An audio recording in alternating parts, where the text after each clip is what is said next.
Hello, friends, and welcome back to Malicious Compliance Stories. Wow, that's insane that the balance would grow like that so quickly. I'm glad our OP got on the board. Maybe he can bring about reform. But before we begin, best way to support our channel is to leave comments, like, and subscribe at the turned on bell so you don't miss a new video every single day.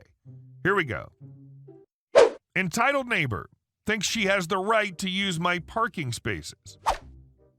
For backstory, we just moved into this house just over a month ago, and from the very beginning, we've had both neighbors to the sides of us immediately start hounding us about if we're going to use all of our parking spaces. Our house has an extended 3 parking space lot on the back of it. Well, both neighbors wanted to use ours for free. They would harass us every time they saw us. From the moment we moved in, for a full 3 days of telling them no, we finally contacted the landlord and he called them to put a stop to it. Or so I thought. About 2 weeks ago, my family and I were getting out of the house and doing a little bit of shopping. We came back to find a large truck trying to maneuver a trailer through the alley near our spaces. It blocked us from driving into our space, and we sat there for a solid 10 minutes watching them slowly move the trailer into one of our parking spots. One of the guys directing the truck came over to see if we need to get past, but we informed him where they were parking was our house and they had no permission to do so. He looked a bit shocked and said, "Oh, the lady said we could park here." We laugh and say no, because no one came to ask us at any time if they could use our spots, and we'd been there for a full month at that point. They pull out and we pull in, and I thought that would be the end. Nope. M is me, Karen is entitled neighbor. 5 minutes later, Karen comes strolling over with her young child in tow and wants to speak with me. I go outside, and now she wants to ask me if they can park. Karen: "We're having landscaping done. Can these guys park here for the day?" Me: "I'm sorry, no. Had there been even a tiny bit of neighborly respect of you asking me first, I would have said yes. But you chose to wait and have them try to park it while we aren't home." Karen: "But I didn't know they were coming today." Me: "So these people just showed up to do your yard work and you had no idea they were coming." Karen: "This was set up months ago, and they were finally able to come out, and at the time, the house was empty." Me: "We've been here for a month. So why didn't you come over at any time and just confirm it would be okay?" Karen: "I didn't know they were coming today." Me: "Yeah, but you did know they were in fact coming at some point, right? So why not come over and just ask instead of waiting until the day they're here?" It goes around and around like this for a while, with her saying she didn't know it would be today and me saying, "But you still knew they were coming." It honestly was infuriating. Karen: "Well, where are they going to park?" Me: "I don't know, and I honestly don't care. You're mad because you thought you could use someone else's property without their knowledge or consent and then play the victim when you're told no. Grow up." She stormed off with her kid in tow, mad about not getting her way. I called my landlord about it too, so if there was some kind of arrangement made between the two of them, we were never made aware. Landscapers had to come back the next day and park in front of another neighbor's garage sandwiched between 2 trees. I swear it's absolutely impossible for some people to take no for an answer. Your neighbors were definitely a bunch of spoiled brats as children, as it turns out, as adults too. And our second story. It's the little things. I spent a lot of time in school, almost 12 years in college total to get 3 degrees. During that time, I would often get part-time jobs in order to make a little extra money for living expenses. From around 2008 to 2016, I worked seasonal and sometimes summers at a video game store where my parents lived. The store themselves were your average GameStop stores, but the people who worked there were super nice and friendly. The main reason I started working there was because one of the managers overheard me mention to my brother, whom I would frequent the store with, that I wasn't going to buy a game that I'd been looking forward to for a long time because money was getting really tight in grad school. And she said that she would give me some seasonal work to help out. Say what you want about GameStop as a whole, but at this place, I never had a negative experience with any coworkers or bosses, as this area made sure to hire kind and hardworking people.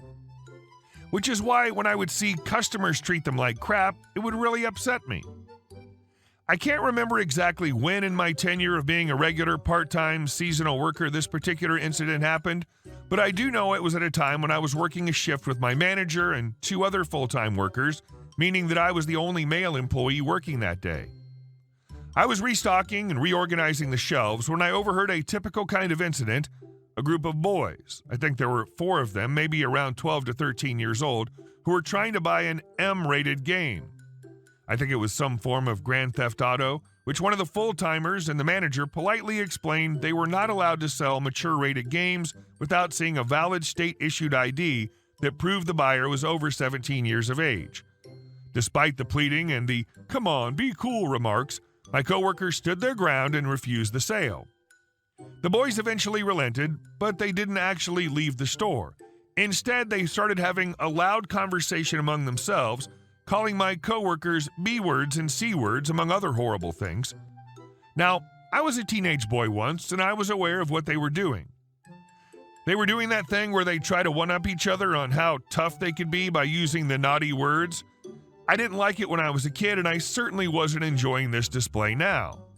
Unfortunately, due to the nature of customer service and the fact they were minors, there wasn't anything the manager or my coworkers could do without potentially causing a huge problem. The manager and coworkers eventually got so upset that they ended up taking their breaks early, which was fine with me because I'd worked there long enough that I could run a register and mind the store. The boys continued to taunt them with remarks and lewd gestures as they left the store and high-fiving each other on a job well done.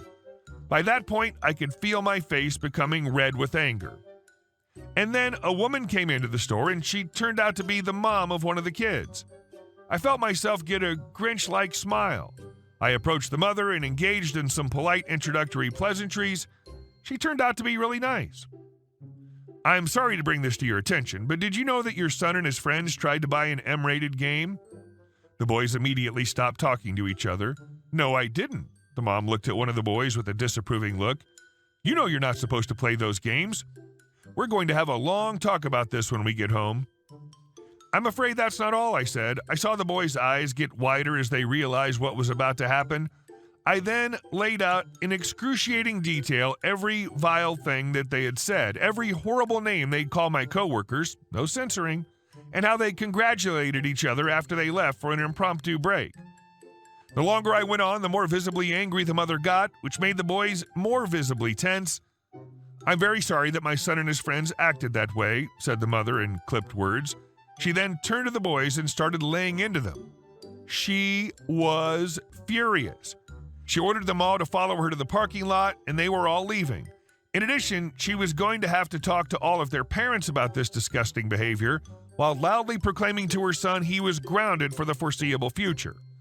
None of the boys said a word as she berated them out of sight, and then a minute later, out of earshot.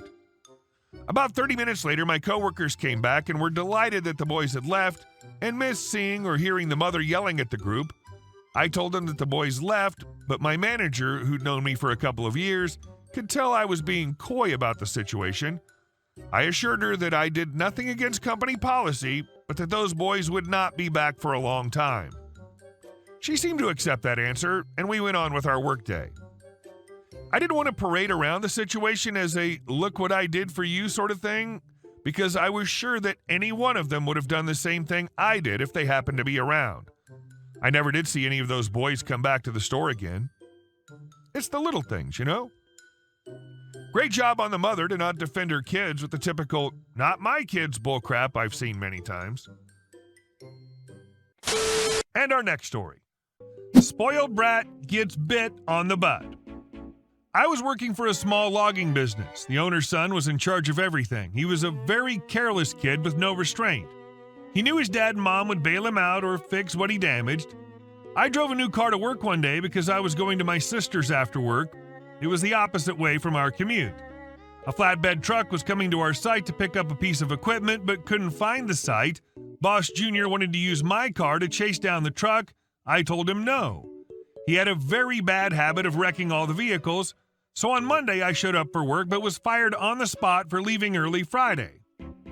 I did not leave early, but this was his story. So the revenge came a few years later. I was at a bar one night, live music, dancing, packed place. My sister was the bartender. She approached my table and asked if I knew the guy over there by the wall. He had no ID. It was Boss Jr. He had a date with him and had driven 40 miles to come to this particular bar. I told my sister I did not know him and could not vouch for him in any way. She kicked him out along with his girlfriend. Revenge is sweet. And our last story. HOA put a lien on my property over an unpaid $25 late fee. Was switching from paying my HOA by check to ACH. Something fudged in the system and my payment didn't come through until the month after. After this happened, I was assessed a $25 late fee. Keep in mind this is April of 2020 amid a global pandemic where foreclosures are frozen and everyone's finances are in question. After this late fee assessment was brought to my attention, I decided that I would call the HOA and try to explain what happened. I didn't want to give them an additional $1 above my monthly dues. I pushed off calling them, my biggest mistake. After this first fee, I was then assessed a $50 late fee monthly throughout the pandemic. After a few months of this, I finally called the HOA company and spoke to the manager. He needed my help letting a contractor into our building and told me he'd do me a solid in return by removing my balance. Elections for the board were a month later. I was running for treasurer. As I walked in, the manager of the association was handing out ballots. He tells me I can't vote, nor can I run for treasurer due to my outstanding balance. He even had the balls to tell me he'd never spoken to me in his life. The election was a fiasco that deserves its own post. Cops called, assault charges, all-around chaos. Another few months go by and my balance slowly grows. It got up to $500 off of the original $25 late fee. I was getting charged more penalty and interest than a credit card company by my own HOA. I then get a letter in the mail from the county letting me know that a lien has been placed on my property. I believe this was in spite of the election results that fell in my favor. I called the attorney offering a settlement and got no response from the HOA, so I called the president of the board and got a letter clearing my balance with the association. Cleared my lien and even got the collecting attorney to pay all legal fees. The worst part is this whole situation is going to cost us, the homeowners, money, over a petty $25. Hey guys, thank you all for watching the video. I'll see you in the next one.